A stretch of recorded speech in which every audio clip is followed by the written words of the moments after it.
what is sin?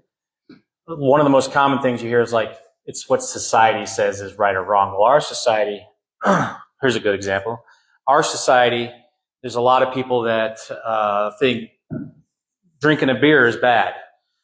And then you go to Germany and that's what you drink all day long. Or if you go to the South, they have no problem with smoking cigarettes, but in the North, you're going to go to hell if you smoke a cigarette or something along those lines. And so the morality, if you go based off society, you're not going to find one common set of things that God would say is or is not a sin. So this idea that sin comes from culture or comes within us, not accurate. So what is sin? Well, there you go, your first section there. Sin is offending God by not following one of his laws. Pretty simple. They have this idea about what is right and what is wrong, but they're not willing to admit that where does that standard come from? So you have on your notes there, the Greek word for sin literally means to miss the mark, or to err, to be in error, or to be mistaken.